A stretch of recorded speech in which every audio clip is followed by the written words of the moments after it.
হ্যাঁ হ্যাঁ, ওটা ইনস্টল করছি আমি। এটা অ্যাক্টিভ হইতে একটু সময় লাগবে, অ্যাক্টিভ হয়ে যাবে আশা করি আজকে রাতে। ইনস্টল করছি আমি। আপনি ওই আপনার ফেসবুক থেকে আমাকে একটু নক করেন, মেসেজ দেন, আমি আপনাকে স্ক্রিনশট দিয়ে দিচ্ছি। হ্যাঁ, তো যে অ্যাক্টিভ হয়েছে, অ্যাক্টিভ হয়েছে আমার কাছে মেইল চলে আসছে। জাস্ট ওরা এখন অ্যাক্টিভ করলেই হয়তো বা 2 এক ঘন্টার মধ্যে অ্যাক্টিভ করে ফেলবে। আমি সকালেই নক দেন, আমি আপনাকে স্ক্রিনশট দিয়ে দিচ্ছি।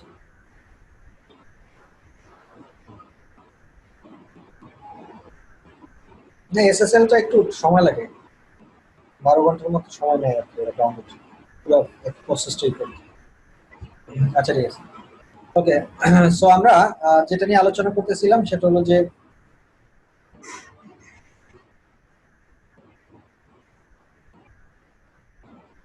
Anchor text link. এটা নিয়ে আলোচনা করতেছিলাম। অ্যাঙ্কর টেক্সট লিঙ্কটা কি? দেখুন, এখানে একটা লেখা আছে, একটা আর্টিকেল। এই আর্টিকেলটার মধ্যে লেখা আছে, লেখার পরে এই জায়গাটাতে নিচের দিকে যখন আমরা আসি, এখানে এটা একটা, এই যে একটা পার্মালিঙ্ক দেওয়া আছে এখানে দেখেন। এই পার্মালিঙ্কে ক্লিক করলেও আমরা একটা জিনিস পাবো, কিছু একটা। আবার এখানে দেখুন লেখা আছে, দেখুন আর একটা জিনিস দেওয়া আছে, এখানে একটা লিঙ্ক দেওয়া আছে। এখন এই যে লিঙ্কটা, এই লিঙ্কটাতে যদি আমি ক্লিক করি তাহলে কি ঘটনা ঘটে দেখেন। আর একটা ওয়েবসাইটে চলে আসছে, এই যে দেখেন, আর একটা ওয়েবসাইটে চলে আসলাম। আমি কিন্তু ছিলাম আর এক জায়গায়, সেখান থেকে ছেড়ে আমি তার কাঙ্ক্ষিত ওয়েবসাইটে চলে গেলাম। এখন এই যে লিঙ্কটা এখানে, এই লিঙ্কের কোনো জায়গায় কি এই কোম্পানির ওয়েবসাইটের কিছু লেখা আছে কোনো জায়গায়? দেখেন আছে কিনা। এখানে কিন্তু আমরা দেখতেও পাচ্ছি না যে এটার ভিতরে কি আছে কি নাই। তার মানে কি, তার হলো একটা লেখার মাধ্যমে একটা লিঙ্ক তৈরি করা কি বলা হয়? Anchor text link. আমি চোখে দেখতে পারতেছি একটা ভাই এটা লেখা। তো স্যার, এটা ভাই কি এটা তো যে হাইপার কোনো লিংক হতে না? পারে, তাই না? হ্যাঁ, এটা কি হাইপার লিংক না? না, এটা অ্যাঙ্কর টেক্সট লিঙ্ক। ভাই এটা তো যে কোনো লেখা হতে পারে, এটা এলআইএন কেও তো হতে পারে। হ্যাঁ হ্যাঁ, লিঙ্ক। এটা তো যে কোনো লেখা হতে পারে, একটা নামও তো হতে পারে, তাই না? হ্যাঁ, এই যে দেখেন পুরো লেখা। সেন্টেন্সটার সাথেই কিন্তু এটা মিলানো আছে। দেখেন যে furniture system India leading office furniture manufacturers, তারা কিন্তু একটা পুরো সেন্টেন্স লিখছে এখানে। সেন্টেন্সের মাঝখানে দুইটা ওয়ার্ড দিয়ে একটা লিঙ্ক তৈরি করেছে। তাহলে হাইপার লিংকের মধ্যে পার্থক্যটা কি হবে? আপনাদেরকে আমি দেখাই, দেখেন। ধরেন আমরা এখানে কিছু লিখলাম, অনেক কিছু লেখালেখি করলাম। এরপর আমি লিখলাম যে if you want to know more please visit here. এভাবে লিখলাম। লেখার পরে এই যে ভিজিটটাকে যদি আমি লিঙ্ক বানাইতে চাই এখন, দেখেন তাহলে আমি কি করব, এটাকে সিলেক্ট করব। সিলেক্ট করে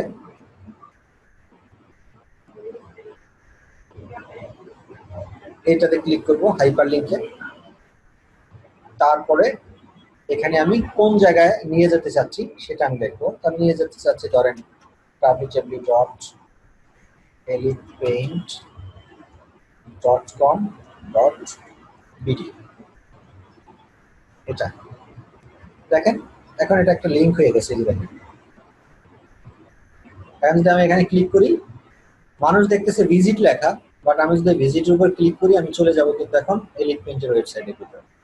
এই যে লেখাটা, যে যিনি কোশ্চেন করছেন যে হাইপার লিঙ্কের সাথে এই লিঙ্কের পার্থক্য কি, দেখুন। আপনি যেটা ভিজিবল দেখবেন সেটা হলো আপনার অ্যাঙ্কর টেক্সট। এটা হলো অ্যাঙ্কর টেক্সট। কোনটা? এই ভিজিট লেখাটা হলো অ্যাঙ্কর টেক্সট। আর এই ভিজিটের পিছনে যে আমি লিঙ্কটা বসাই দিছি সেটা হলো এই অ্যাঙ্কর টেক্সটের জন্য হাইপার লিঙ্ক। বিষয়টা ক্লিয়ার জি হন? স্যার, বুঝতে পারছি।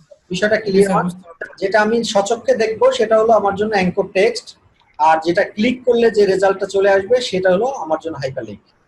ক্লিয়ার? Sir, very good. তাহলে আমরা কি করলাম, অ্যাঙ্কর টেক্সটটা বুঝলাম যে আমরা একটা লেখার মধ্যেই আমরা একটা লিঙ্ক তৈরি করে যেটা দিতে পারি সেটা হলো আমার অ্যাঙ্কর টেক্সট। ওকে।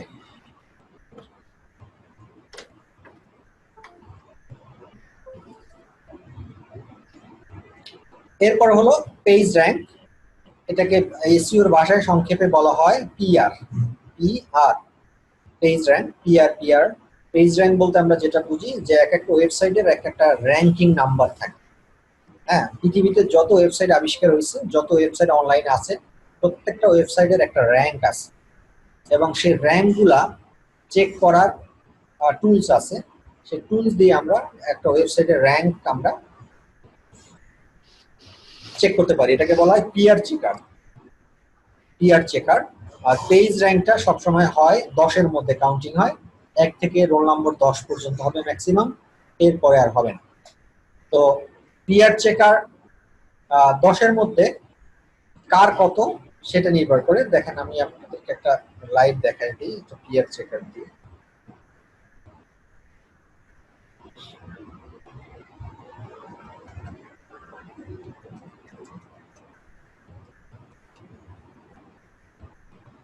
আপনি গুগলে সার্চ দিতে পারেন যে পিয়ার চেকার।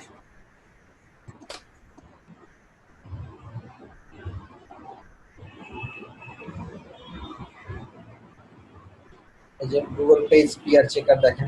এখন এখানে যদি আমি ধরেন গুগলের পিয়ার কত যদি দেখতে চাই, তাহলে www.google.com দিয়ে চেক পিয়ার। এখানে ক্যাপচা দিতে হবে, আপনার এই ক্যাপচাটা।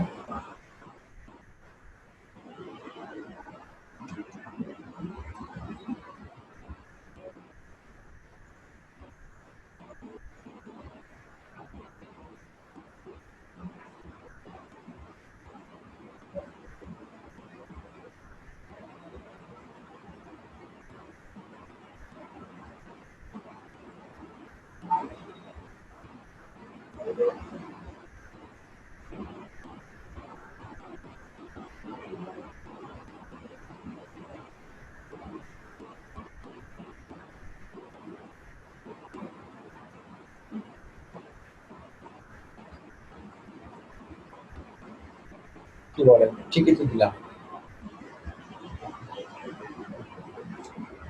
গুগল মনে দেখায় না, গুগলটা না, দেখাবে।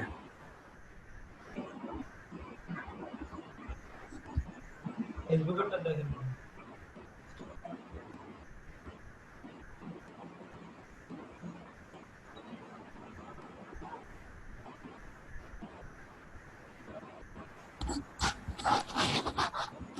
আচ্ছা, যাই হোক, এই টুলসটা প্রবলেম করতেছে, আমরা আর একটা টুলসে যাই।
কত দেখেন, গুগলের পেজ র্যাঙ্ক কত? 9।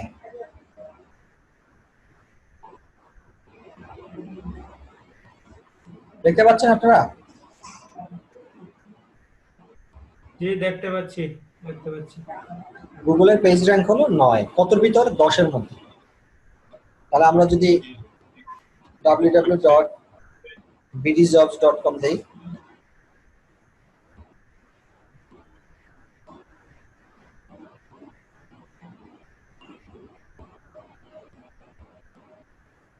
কত?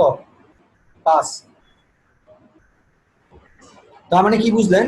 যে 10-এর মধ্যে যার 10 সে হচ্ছে সবচেয়ে বেটার, আর 10 থেকে যত কম হবে তার চেয়ে আরো কম। তার মানে দাঁড়ালো ওই 1 থেকে 10-এর মধ্যে ঢোকাটাই অনেক টাফ। আপনার ওয়েবসাইটের পেজ র্যাঙ্ক যদি 1 বা 2ও হয়, তাহলে আপনাকে বুঝতে হবে আপনার ওয়েবসাইটের হিউজ পরিমাণ ট্রাফিক। আপনি নিজে বুঝতেই পারতেছেন যে বিডি জবসে কি পরিমাণ মানুষ সারা দিন, কত লক্ষ মানুষ ডেইলি ভিজিট করে বিডি জবস, তার সেটার এগেনস্টই তার মাত্র পেজ র্যাঙ্ক 5। তার মানে আপনার আমার ওয়েবসাইট তো তাহলে থাকারই কথা না। আচ্ছা স্যার, এই 5টা কি মানে 10 মার্কের মধ্যে 5 মার্ক পাইছে এরকম, নাকি টোটাল বাংলাদেশের 10টা ওয়েবসাইটের মধ্যে 5 নাম্বার আছে এরকম? না না, এটা হলো যে গুগলের একটা র্যাঙ্ক করে ওরা 1 থেকে 10 পর্যন্ত, মানে মানে সব ভালো মন্দ ভিজিটর্স দেখে আর কি, যে কি পরিমাণ ভিজিটর্স এই সাইটটাতে আসে। তো সেটার ক্ষেত্রে সারা ওয়ার্ল্ড ব্যাপী, নট বাংলাদেশে, এটা ওয়ার্ল্ড কাউন্টিং হয়। তো ওয়ার্ল্ডের মধ্যে বিডি জবস এত যে বিডি জবস পায় প্রতিদিন, সেটার উপরে নির্ভর করে সে একটা ক্যালকুলেশন রোল নাম্বার দিয়েছে 5। সে ওয়ার্ল্ডের মধ্যে তার ক্যাটাগরি হলো 5 নম্বর ক্যাটাগরি টাইপ। আর গুগল ওয়ার্ল্ডের মধ্যে তার ক্যাটাগরি অনেকই থাকতে পারে। হ্যাঁ, অনেকই থাকতে পারে, 5 নম্বর অনেকই থাকতে পারে, সে 5 নম্বর ক্যাটাগরির মধ্যে আছে। স্যার এডিট পেইন্ট এলিটমেন্ট তো মানে নাই, থাকারই কথা না, থাকারই কথা না। বললাম না আমি তাহলে আপনাকে। চেক করে দেখবেন। হ্যাঁ দেখতেছি, নাই, জিরো দেখাবে, আমি ড্যাম শিওর। জিরো দেখছেন? নাই, তার কোনো ক্যাটাগরির মধ্যেই নেই। স্যার তাহলে ক্যাটাগরি 1 আসতে তাহলে কি করতে হবে স্যার? কত ভিজিটর লাগবে তার? এটা বলা মুশকিল, কিন্তু যদি আপনি ওয়ানে আসেন তাহলে মনে করবেন আপনি আইডল। ঠিক আছে, যদি ওয়ানও আপনার পেজ র্যাঙ্ক হয় তাহলে আপনি আইডল। আচ্ছা, বিক্রয়.কম দেখি। স্যার যদি পেজ র্যাঙ্ক না হয় তাহলে কি কোনো সমস্যা হবে? না, কোনো সমস্যা নাই, বাট হলে আপনি নিশ্চিত যে আপনি হটকেক আপনার ওয়েবসাইট।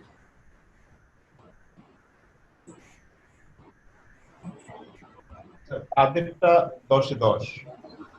হ্যাঁ, তাদেরটা 10-এ 10। কোন কাদের- ধরনের ওয়েবসাইট? কাদেরটা? জি স্যার। কাদেরটা 10-এ 10? জি স্যার, কেউ একদম না, hot মনে হয় কেউরই নাই। গুগল নিজেরটাই তো নিজে নয়, 10-এ না। কেউ নাই, কেউ না, কেউ না।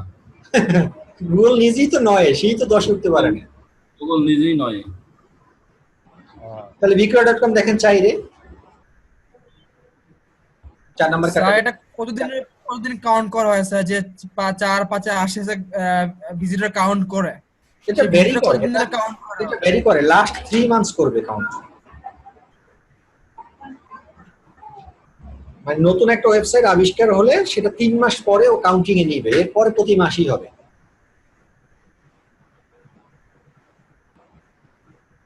আচ্ছা, তো পেজ র্যাঙ্ক সম্পর্কে আপনাদের আইডিয়া হয়েছে। পেজ র্যাঙ্কটা এভাবে 3 টুলস আছে, এগুলো দিয়ে আমরা চেক করতে পারি। এরপর আসেন কিওয়ার্ড রিসার্চ। কিওয়ার্ড রিসার্চ বলতে আমরা কি বুঝি? What do mean by keyword? Keyword হলো যে গুগলে যে বিষয়গুলো নিয়ে আমরা সার্চ দেই সেটাই হলো কিওয়ার্ড।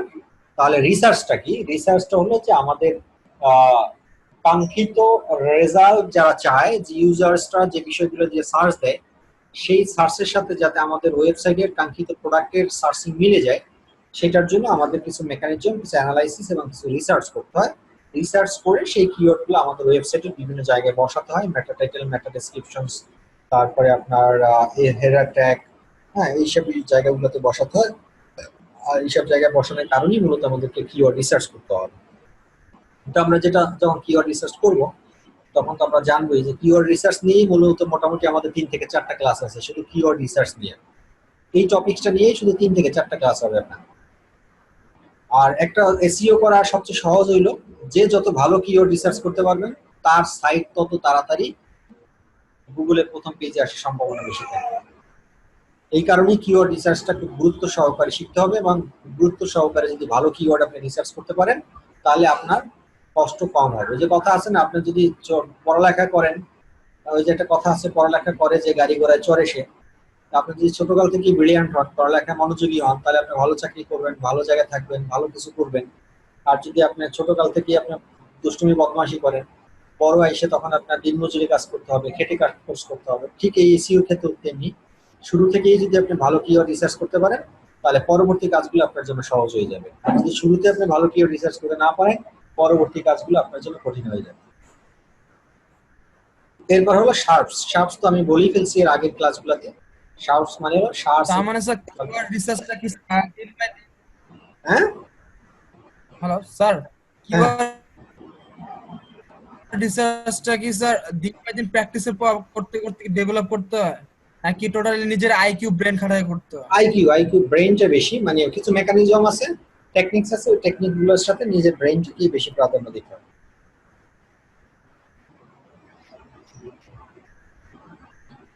এই তো আজকের ক্লাস এতটুকুই। আমি বলছিলাম যে আজকে এটা শেষ করতে করতে আপনাদের ক্লাস শেষ হয়ে যাবে। বলেন কোনো কোশ্চেন থাকলে কোশ্চেন করেন। আজকে এতটুকুই।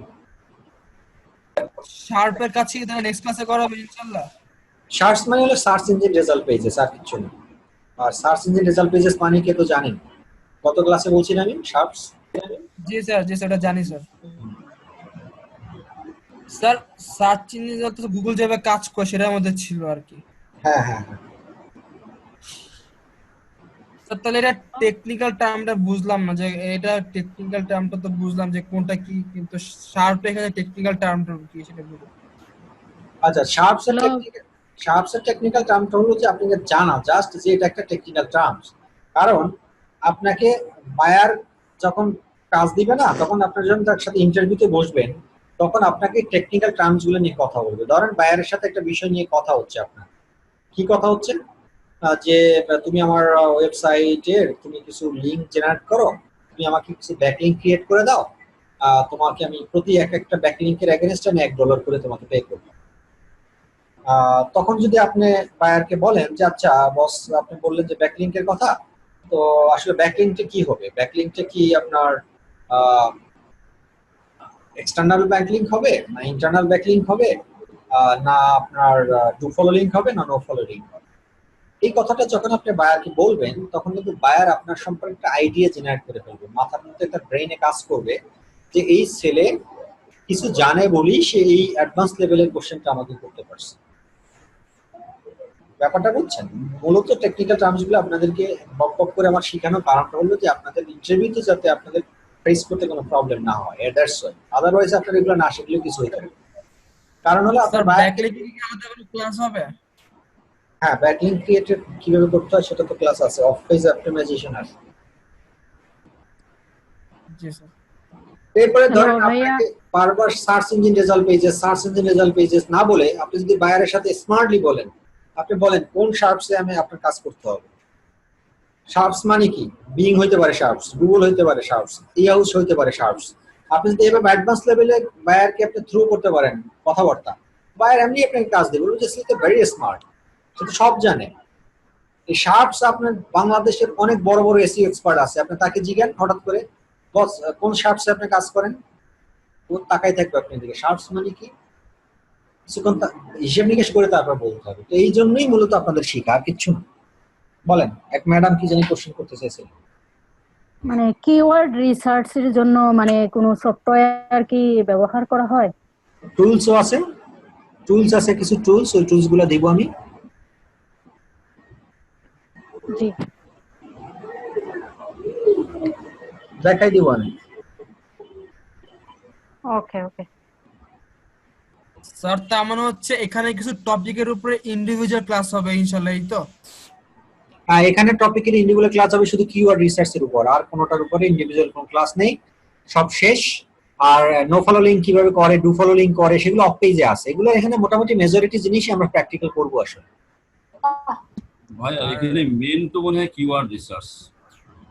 হ্যাঁ, মেনই তো এসইও প্ল্যান হলো কিওয়ার্ড রিসার্চ, এসইও প্ল্যান হলো কিওয়ার্ড রিসার্চ। আচ্ছা স্যার, ওই যে আমরা কোনো কিছু যখন সার্চ দিই তার যে আউটপুটটা বের হয় সেটাই তো সার্চ। হ্যাঁ হ্যাঁ, যে পেজটা রেজাল্ট গুলো শো করে সেই পেজটাই হলো সার্চ। তাহলে আমাদের আজকের টেকনিক্যাল টার্মস মধ্যে বেশিরভাগই কি অফ পেজের নাকি? হ্যাঁ, বেশিরভাগই অফ পেজে। শুধু কিওয়ার্ড রিসার্চটা মনে হয় অন পেজের, আর বাকি কিওয়ার্ড বেশি রিসার্চ, হচ্ছে কিওয়ার্ড রিসার্চ অন পেজেও পড়ে না অফ পেজেও পড়ে, এটা আলাদাই একটা টপিক। ইয়াহু এসইও তিনটা part, first part keyword research, second part হলো আপনার on page optimization, third part হলো অফ পেজ অপটিমাইজেশন। কিওয়ার্ডের এসইও তিনটা পার্ট। আমরা এখন পর্যন্ত এসইও এর কোনো পার্টই ঢুকতে পারি নাই। নেক্সট ক্লাস থেকে আমরা এসইও এর ফার্স্ট পার্টে ঢুকবো। Keyword research. ভাই আজকের মতো ক্লাস শেষ কি? হ্যাঁ, আরো নিতে বলতেছেন? না না শুনেছেন, সমস্যা নেই। স্যার এখানে অন পেজের কি আছে স্যার? অন পেজের কি কি শিখাবো অন পেজে? না না, এই টপিকগুলোর মধ্যে টার্মস এর মধ্যে অফ পেজ যেহেতু বেশি, অন পেজ কিছু কি আছে এখানে অন পেজে কাজ করার মতো, কাজ করতে হয়? অন পেজে আছে যে অ্যাঙ্কর টেক্সট লিংক ক্রিয়েট করতে হবে, লিংক গুলো বানাইতে হবে, নো ফলো লিংক কিভাবে বানায়, ডু ফলো লিংক কিভাবে বানাইতে হয় সেগুলো আছে। এসইওতে কাজ নিতে কি ব্রাদার সাথে মনে করেন যে ফেস টু ফেস কথা বলে তারপর বিট করে কাজ নিতে হয় নাকি কার সাথে? ওই বাইরের সাথে? না, ফেস টু ফেস না, আপনাকে ও অপশন দিবে, হয়তো বা আপনার সাথে স্কাইপে কথা বলবে অথবা আপনাকে মেইল করবে, মেইলে রিপ্লাই দিতে বলবে। এটা ডিপেন্ড করে বায়ারদের উপরে, সে কিভাবে নিবে আপনাকে, সে আপনাকে বলে দিবে যে আমি এইভাবে তোমার সাথে কথা বলবো, আর ও যেভাবে বলবে সেভাবে আপনাকে সেভাবে কথা বলতে হবে। স্যার এই টপিকটা যদি সবার কোশ্চেন শেষে আমি একটা টপিক কথা বলবো, সেটা হচ্ছে স্যার ওই যে সিপিএ মার্কেটিং এর ব্যাপারে। এখন কি স্যার বর্তমানের প্রেক্ষাপটে যদি সিপিএ মার্কেটিংটা শিখলে কি বেনিফিটেড হওয়া যাবে? কারণ ওটা তো আর্নিং করা তাড়াতাড়ি আর সহজ। সিপিএ ক্লাস করতেছেন আপনি? না স্যার আমি করি নাই, ক্লাস তো শুরু হলো মাত্র 2-3টা। আপনি যদি বলতেন তাহলে আমি এটা শুরু করতাম আর কি। দুদিন আগে কি সিপিএ 5টা ক্লাস শেষ হয়ে গেছে। 5টা ব্যাক ক্লাস গুলো দেখে নিলে তবে 5টা ক্লাস শেষ হয়ে গেছে। এখন ভর্তি হওয়া যাবে না স্যার? করতে পারেন, সিপিএ না করে অ্যাপস করেন। অ্যাপসে স্যার? আচ্ছা স্যার একটা কথা স্যার, আপনার যে এই ফ্ল্যাশ লাইটের অ্যাপসটা আমি দেখলাম স্যার, ওটা তো অনেক হেভি স্যার, অনেক ভারী, 28 এমবি। তাহলে একটা ফ্ল্যাশ লাইট এত এমবি দিয়ে ডাউনলোড তো কই 28 এমবি? 4M 7 4.5 MB. না স্যার, কালকে আমি দেখলাম ওই যে এক ভাই স্ক্রিনশট দিয়ে দিল ইনফরমেশনটা অ্যাপসের। না, ওইটা হলো যে ক্যাশ সহ, কিন্তু নরমালি এটা সাইজ হলো 4.5। কোনো অ্যাপস 4.5 এর বেশি হয় না, কিন্তু 28 এমবি হবে তখনই যখন আপনার ক্যাশ সহ কাউন্ট হবে। মানে হলো, হ্যালো ভাইয়া, হ্যাঁ আপনি কি ফ্ল্যাশ লাইটে ওটা দিছেন? কালকে একটা লিংক, এটা আমি প্লে স্টোরে একটা দেই না, এটা আমার ওই গুগল ড্রাইভ ইনস্টল করা ছিল, ওখান থেকে একজনে চাইছিল, বারবার নক করতেছিল, তখন আপনাদের ওই কোন গ্রুপে দিলাম, এসইও তে দিলাম না জানি সিপিএ গ্রুপে হ্যাঁ স্যার, দিয়েছি। আমাদেরটাই দিছিলেন এসইওতে। হ্যাঁ, এটা বানানো হয়েছিল মাত্র 2 দিন হয়েছে, মানে এটা আমি মানে এখন আমি প্লে স্টোরে আপলোডও করিনি এই অ্যাপসটা। ও, ওটা একটু দেখার দরকার ছিল স্যার। আছে তো, ওটা কি আছে তো আপনারা কি একটু ওনাকে লিংকটা দেন। আচ্ছা স্যার, আরেকটা কথা, ওই স্যার অ্যাপসে ধরেন আমরা ওই ওয়ার্ডপ্রেস মানে দিয়ে যে অ্যাপ ডেভেলপমেন্ট করবেন, ওটা থেকে স্যার হেভি অ্যাপ গুলো করা যাবে নাকি শুধু নরমালি ফ্ল্যাশ লাইট এরকম ক্যালকুলেটর মানে সিম্পল যে অ্যাপ গুলো আছে এইটুকুলা? সবগুলাই করতে হবে, সব করতে পারবেন, আর্নিংও করতে পারবেন, আর্নিং অ্যাপসও বানাইতে পারবেন। মানে গ্রুপ ওয়াইজ যদি আর্নিং অ্যাপস করতে চান, ফিডব্যাক নিতে চান, ডেটাবেস ক্রিয়েট করতে চান, ধরেন কেউ রেজিস্ট্রেশন করে অ্যাপস করবে, তাকে ট্র্যাক করতে চান, সে কি কি কাজ করতেছে না করতেছে, রেফারেল করতে চান, সব করা যাবে। এবার ইমুর মতো অ্যাপস তো বানানো যাবে নাকি কথা বলার জন্য ফোনে? হ্যাঁ, ইমুর মতো অ্যাপস, ইমুর মতো অ্যাপস বানাইতে হলে আপনাকে সাবঅর্ডিনেট আরো কিছু সফটওয়্যার নিতে হবে, দেনই পারবেন। এর সাথে এছাড়া পারবেন না। আপনি ইমুর মতন কাঠামো তৈরি করতে পারবেন, বাট ইমুতে যে আপনার ফোনটা দিতেছেন, এটার জন্য বিটিসিএল থেকে আপনার লাইসেন্স নিতে হবে আগে।